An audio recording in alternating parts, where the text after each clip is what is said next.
সাইয়েদনা ওমরে ফারুকের বায়োগ্রাফি সম্পর্কে জানবো। ওমরে ফারুক রাদিয়াল্লাহু তাআলা আনহু, the super hero of this উম্মাহ। এই উম্মার সুপার হিরো তিনি, ঠিক কিনা? ওনার মুখের আগে লাঠি চলতো বেশি। সুবহানাল্লাহ পড়বেন না? মাঝে মাঝে লাঠি চালানোরও দরকার আছে না নাই? সাইয়েদনা ওমরে ফারুক আমাদের জন্য অনুপ্রেরণা। Is the real super hero of Muslim উম্মাহ। তিনি এই উম্মার রিয়েল সুপার হিরো। এজন্য ওনার জীবনী থেকে আমরা কিছু শিক্ষা নেওয়ার চেষ্টা করব ইনশাআল্লাহ। পড়েন সাইয়েদনা ওমরে ফারুক কিভাবে ইসলাম ধর্ম গ্রহণ করলেন, কিভাবে বিশ্বনবীর প্রাণের কলিজার টুকরা হলেন, এটা দিয়ে আমরা শুরু করি। আল্লাহ তাআলা সাইয়েদনা ওমরে ফারুকের হৃদয়ের মধ্যে 3টা ধাক্কা মেরেছেন, ঈমানের ধাক্কা। আওয়াজ করে বলতে হবে কয়টা? জোরে বলেন তো কয়টা? 3টা ঈমানি ধাক্কা। এক হচ্ছে বিশ্বনবীর দোয়ার ধাক্কা। এক কি? দোয়ার ধাক্কা। 2 হচ্ছে সূরা হাক্কা দিয়ে দিয়েছেন আল্লাহ এক ধাক্কা। সুবহানাল্লাহ পড়বেন না?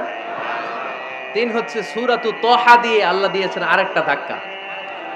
এই 3টা ঈমানি ধাক্কা যখন সাইয়েদনা ওমর ফারুকের হৃদয়ে লাগলো, উনি পড়তে আরম্ভ করেছেন আশহাদু আল্লা ইলাহা ইল্লাল্লাহ ওয়া আশহাদু আন্না মুহাম্মাদান আবদুহু ওয়া রাসূলুহু। চিল্লায়ে পড়েন আল্লাহু আকবার। বিশ্বনবী মক্কায় বসে বসে তাহাজ্জুদের সালাত পড়ে আল্লাহর কাছে দোয়া করলেন, আল্লাহুম্মা আইজ্জাল ইসলাম বিআহাব্বির রাজুলাইনি ইলাইক। ও আল্লাহ, 2 জন লোকের নাম বলবো, 2 জনের দরকার নেই। এই 2 জনের একজনকে আপনি ইসলামের সুশীতল ছায়া তলে এনে ইসলামকে বিজয় দান করে দেন। মুহূর্তের মধ্যে দোয়াটা কবুল করে নিয়েছে কে?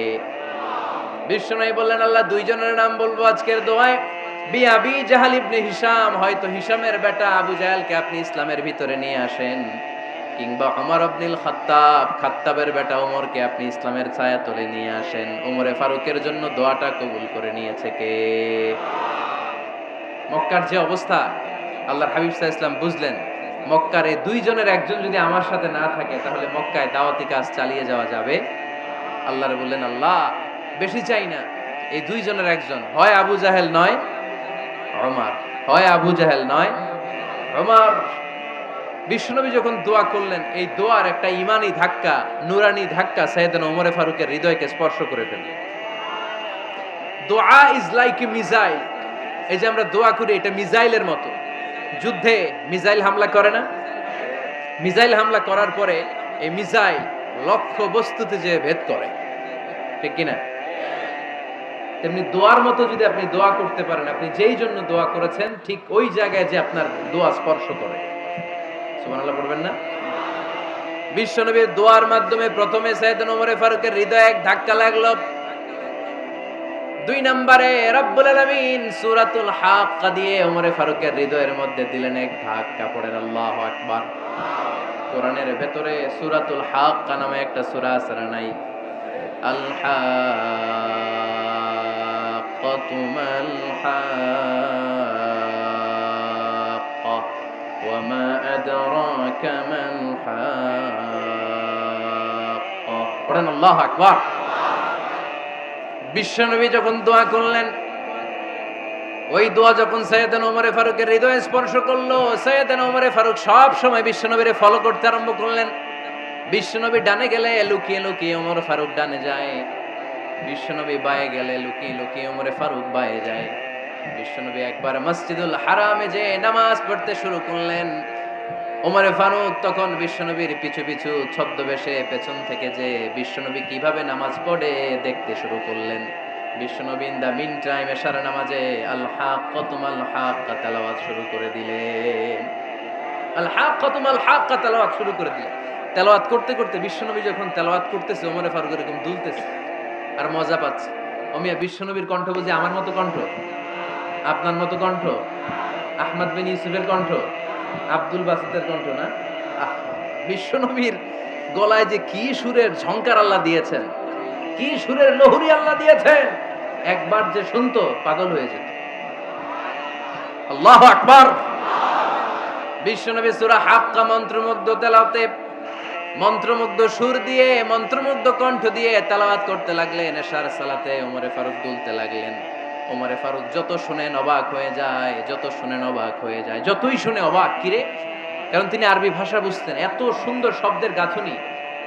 এত প্রাঞ্জল বর্ণনা, এত সুন্দর অন্তমিল, এটা কবিতা না হয়ে পারে না। উনি মনে মনে ভাবলেন এটা মনে হয় কবিতা, it might be poem, it could be poem. Muhammad মনে হয় কবি হয়ে গেছে, তার কাব্য প্রতিভা দিয়ে সে এটা বানিয়েছে। তা না হলে এত সুন্দর কথা, এটা কবিতা না হয়ে পারে। ইন দ্য মিন টাইম বিশ্বনবী কিন্তু দেখতেছে না যে পেছনে ওমর। বিশ্বনবী তেলাওয়াত করছিলেন, ইন দ্য মিন টাইম বিশ্বনবী পড়ছিলেন ওমা হুয়া বিকাউলি শাইরিন কলিলাম মা তুমিনুন। এর অর্থ হলো এটা কোনো কবির কথা নয়, খুব অল্প সংখ্যক লোকই তোমরা ঈমান আনো। সুবহানাল্লাহ পড়েন। এটাকে বলে কোইন্সিডেন্ট। কোইন্সিডেন্ট হুট করে অনেক সময় মিলে যায়, যায় কি যায় না? আপনি একজনের কথা ভাবতেছেন, বাজারে গেলেন, বাজারে যেই দেখেন ওই লোকটা দাঁড়ায় আছে, এরকম হয় কি হয় না? কোইন্সিডেন্ট। ওমরে ফারুক মনে মনে যেটা ভাবতেছে ওই কথা দিয়ে বিশ্বনবী তেলাওয়াত করতেছে, আল্লাহু আকবার। বিশ্বনবী যে আয়াত তেলাওয়াত করছিলেন, আয়াতের অর্থ হলো এটা কোনো কবির বানানো কবিতা না, খুব অল্প সংখ্যক লোকই তোমরা ঈমান আনো। ওমরে ফারুক আটকে উঠলেন, থমকে দাঁড়ালেন। ঘটনা কি? আমি মনে মনে ভাবলাম কি এত সুন্দর কথা, এটা তো মানুষের কথা হতে পারে না, এটা নিশ্চয়ই কবিতা, কবির কথা। কিন্তু মুহাম্মদ এখন আবার পড়তেছে ওমা হুয়া বিকাউলি শাইর, এটা কোনো শায়েরের, কবির কথা নয়। কলিলাম মা তুমিনুন, অল্পই তোমরা ঈমান আনো। তার মানে আমার মনে যা চলে মুহাম্মদ এটা টের পায়। মুহাম্মদ গণক। নাউজুবিল্লাহ পড়বেন না? মুহাম্মদ অনেক বড় মাপের একজন গণক। মানুষের হৃদয়ে কি চলে, মনে মনে কি ভাবে, মুহাম্মদ না দেখেও বলে দিতে পারে। ইন দা মিন টাইম বিশ্বনবী পরের আয়াতে পড়লেন ওয়ালা বিকাউলি কাহিনিন কলিলাম মা তাযাক্কারুন। এই আয়াতের অর্থ হলো এটা কোনো গণকের বানানো গণনা নয়, খুব অল্প সংখ্যক লোকই তোমরা উপদেশ হিসেবে এটাকে মানো। সুবহানাল্লাহ পড়েন। এবার আর ওমরে ফারুকের সহ্য হয় না, কি আজীব তামাশা। প্রথমে মনে করলাম কবিতা, মোহাম্মদ কয় কবি না, সে কবি না, এটা কবিতা না। তারপর ভাবলাম সে গণক, সে আয়াত পরে পরে বলে দিল এটা গণনা নয়, তাহলে এটা কি? এটা কি কবিতাও না, গণনাও না, তাহলে এটা কি? বিশ্বনবী তখন বললেন তানজিলুম মির রাব্বিল আলামিন। সুবহানাল্লাহ পড়েন। পরের আয়াত ছিল তানজিলুম মির রাব্বিল আলামিন। এটা দুনিয়ার কোনো কবির বানানো কবিতা না, এটা কোনো গণকের গণনা না, এটা কোনো সাহিত্যিকের বানানো সাহিত্য নয়, এটা মহাবিশ্বের পরিচালক রব্বুল আলামিনের কাছ থেকে পাঠানো কিতাব কোরআন। সূরা হাক্কার ধাক্কায় ওমর ফারুক কাইত। প্রথমে ধাক্কাটা লাগলো যে দোয়া। বিষ্ণুবী তাহাজ্জুদে কেঁদে দোয়া করলেন, আল্লাহ হয় আবু জাহেল রে দিবা, নাইলে ওমর রে দিবা। ওই দোয়া ওমরে ফারুকের হৃদয়ে ছোঁয়া লেগেছে। এরপর হাক্কা, সূরাতুল হাক্কা দিয়ে দিলে এক ধাক্কা। এই ধাক্কা খেয়ে উথাল পাথাল হৃদয়ের মধ্যে, হায় রে এ কি বাণী, এ কেমন কথা, কে মুহাম্মদ? তারপরও শয়তানের ওয়াসওয়াসা আছে না নাই? আল্লাহ বলে যতই ওয়াসওয়াসা ওমরকে দেয়া হোক, আমি ওমরে ফারুককে এই মুসলিম উম্মতের সেনাপতি বানিয়ে ছাড়বো, আমি সেনাপতি বানাবো। এবার 3 নাম্বার ডোজ। ডাক্তারের কাছে গেলে প্রথমে দেখবেন সিম্পল ডোজ দেয়, নরমাল ওষুধ, এটাতে কাজ না হলে ডোজ বাড়ায়, একেবারে কাজ না হলে অ্যান্টিবায়োটিক মারে, আছে না নাই? আল্লাহ প্রথমে দোয়ার ছোঁয়া লাগালেন, তারপর সূরা হাক্কা দিয়ে ধাক্কা মারলেন, এরপরে রব্বুল আলামিন বলেন এবার 3 নাম্বার ডোজ সূরা তহা দিয়ে আমি তোমার হৃদয়টারে উজালা বানায় দেব রে ওমর। শয়তান ওদিক দিয়ে ওয়াসওয়াসা, খেলা দুই দিক থেকে চলতেছে। আল্লাহ তাআলা হেদায়েতের রাস্তায় টানছে, শয়তান জাহান্নামের দিকে টানছে। ঘোষণা দেয়া হলো মক্কায়, মুহাম্মদের মাথা কেটে এনে দিলে এত এত স্বর্ণ মুদ্রা দেয়া হবে। ওমরে ফারুক রাজি হয়ে গেলেন, নাঙ্গা তলোয়ার নিয়ে বিশ্বনবীর মাথা কাটার জন্য ছুটলেন। নাউজুবিল্লাহ পড়বেন না? বনু জাহরা গোত্রের এক লোক বলে, আইনা ইয়া আমার, কই যাও? মুহাম্মদের মাথা কাটতে যাই। আরে মুহাম্মদের মাথা কাটতে যাও?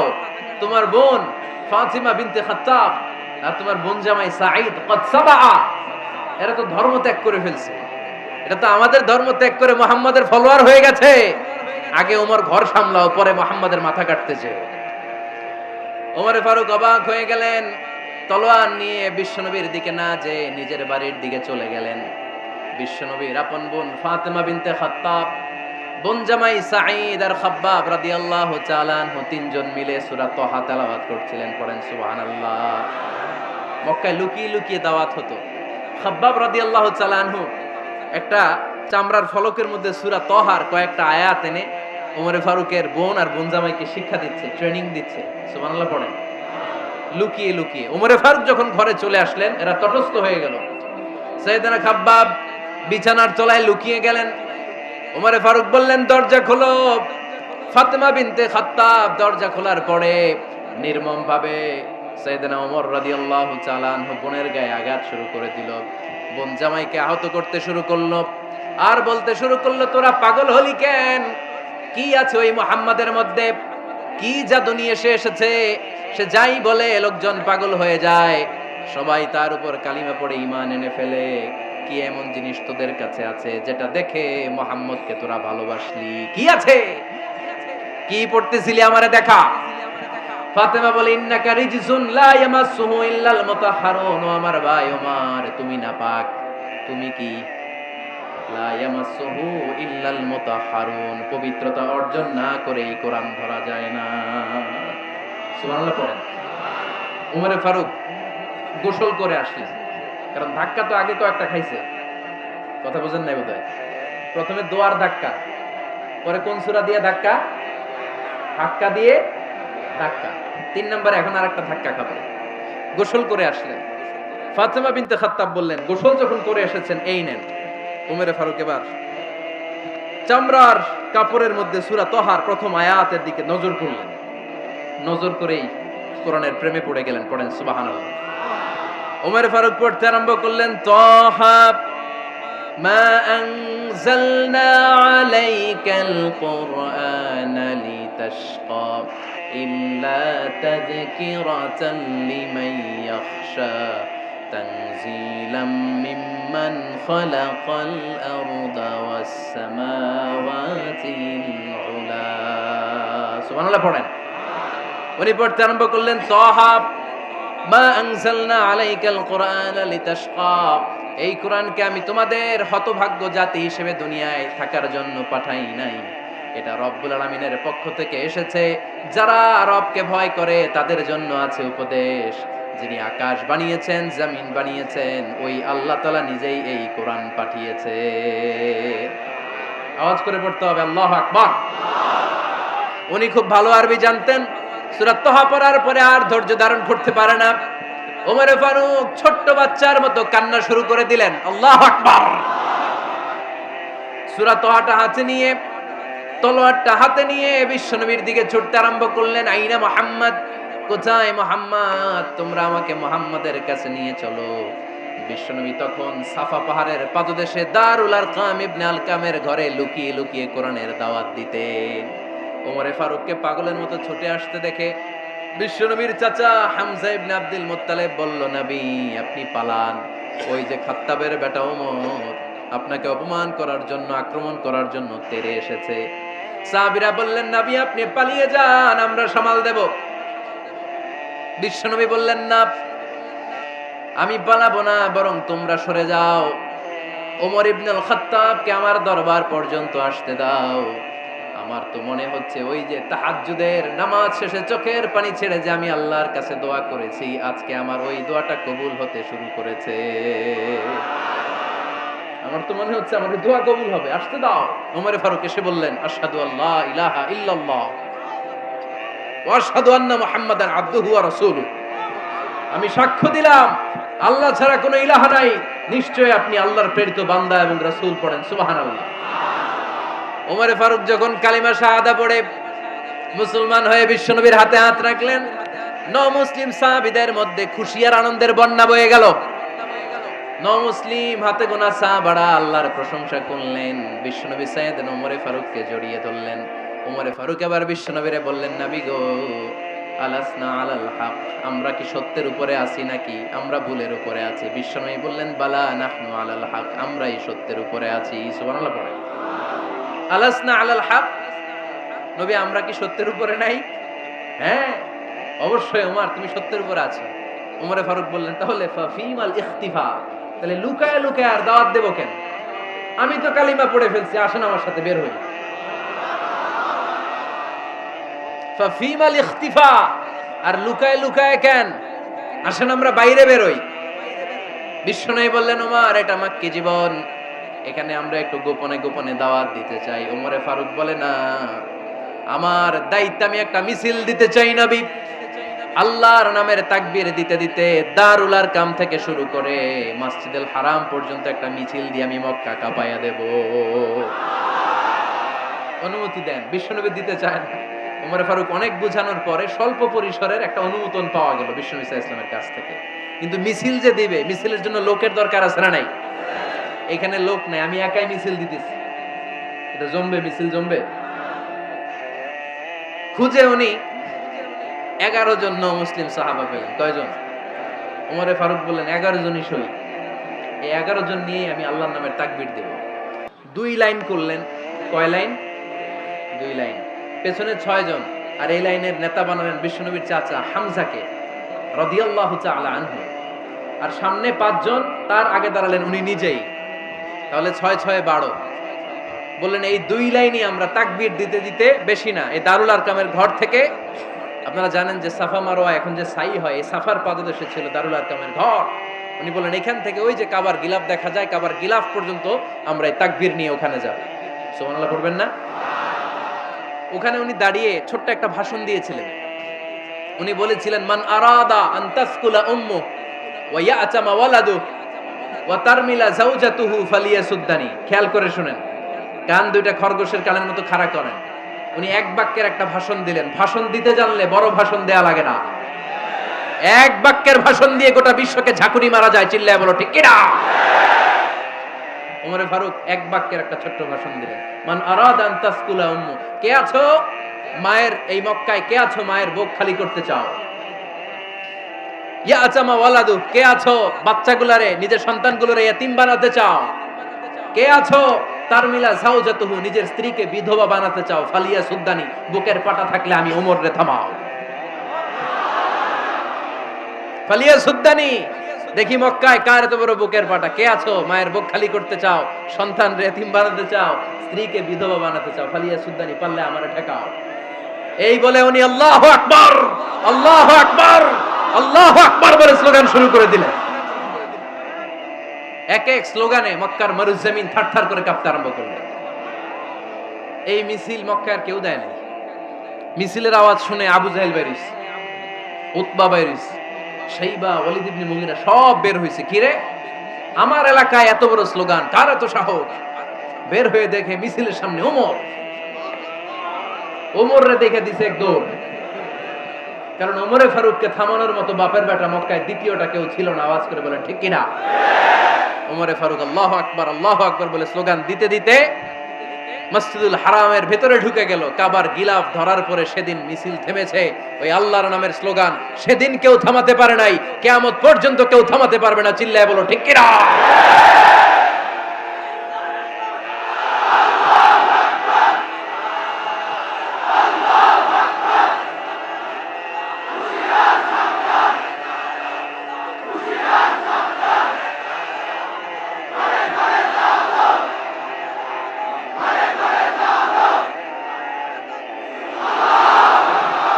ওইরকম একটা ওমরের দরকার, আমাদের বেশি চাই না। জোরে বলেন ঠিক কিনা? দাও খোদা দাও আমায় আবার ওমর দারাজ দিল, দাও খোদা দাও আমায় আবার ওমর দারাজ দিল, দাও আলীর মতো বীর সেনানি, আলীর মতো বীর সেনানি জাগাতে নিখিল, দাও খোদা দাও আমায় আবার ওমর দারাজ দিল। সুবহানাল্লাহ পড়েন। একটা ওমর লাগবে। চিল্লায় বলেন কয়টা? ওই ওমরের অপেক্ষায় বাংলাদেশ সহ গোটা মুসলিম উম্মাহ। ঠিক কি না? একটা ওমরই যথেষ্ট। আমাদের সেন্ট্রাল লিডারশিপ নাই তো, আমাদেরকে এদিকে লাথি মারলে আমরা ওইদিকে যাই, ওদিক থেকে গুতা মারলে আমরা এদিকে যাই। আমাদের রিপ্রেজেন্টেটিভ, আমাদের প্রতিনিধিত্ব করার মতো কোনো কেন্দ্রীয় লিডারশিপ নেতৃবৃন্দ গোটা বিশ্বে নাই। ঠিক কি না? আমরা সেই ওমরে ফারুকের অপেক্ষায়, আমরা সেই ইমাম আল মাহদির অপেক্ষায়। এই ওমরে ফারুক আমাদের মডেল। ঠিক কিনা? থার্ড ইন পজিশন, এই পুরা উম্মতের মধ্যে ওনার পজিশন নাম্বার 3। 1 নাম্বার পজিশন বিশ্বনবীর। কার?